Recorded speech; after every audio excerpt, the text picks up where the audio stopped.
Salut et bienvenue dans Cours Central, le magazine du nouveau cinéma. Au programme de la Gazette cette semaine, une comédie horrifique qui a eu son petit succès sur le net, Game of the Dead.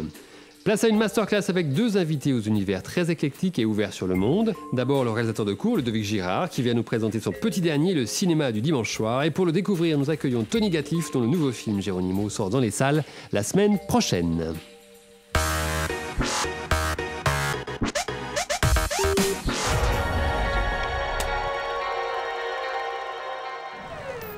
Vous aimez vous faire peur? Vous aimez rire aussi? Vous aimerez Game of the Dead, un bon petit film de zombies avec des bouts d'humour bien croquants dedans. Gros plan sur ce cours, signé par le saignant Nicolas Hugon. J'aime bien créer des univers, c'est un truc que j'adore. Créer des univers juste à partir de petites images, de petits détails dans l'image. Et Game of the Dead, je voulais en 5 minutes amener le spectateur dans un monde qu'il comprenne immédiatement. Donc c'est pour ça qu'on a fait ce premier plan là qui te plonge dans le truc. Moi ça m'intéressait pas de faire un film de zombies classique ou un truc à la Romero pour dénoncer la société de consommation, même si je suis fan de Romero.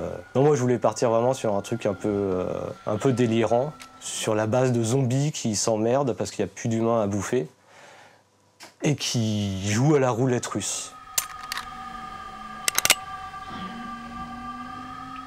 Je voulais créer une surprise vraiment.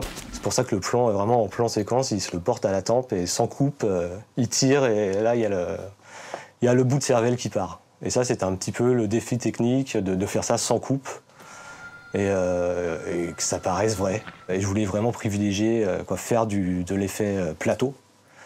C'est ce qu'on a fait. On a quand même utilisé le compositing pour mélanger les visages des comédiens avec les moulages qui explosent. C'est une expérience que j'ai vraiment beaucoup aimée. Puis encore aujourd'hui, c'est un film qui me tient à cœur parce que c'était une époque où j'étais pas encore professionnel. J'avais ce petit côté un petit peu vierge de la manière de faire des films et du milieu surtout. J'étais un petit peu naïf et justement cette naïveté ça m'a permis de foncer dans le tas sans me poser de questions, d'appeler des potes, ils étaient partants, on est parti, on a fait le décor en quelques semaines dans le garage de la grand-mère d'un pote. Je me suis rendu compte que quand tu as un projet et que tu y crois, il y a tout le monde qui est autour de toi qui vient se greffer sans souci. Et ça s'est fait en 3 mois entre l'idée de départ et puis la fin du montage. Voilà.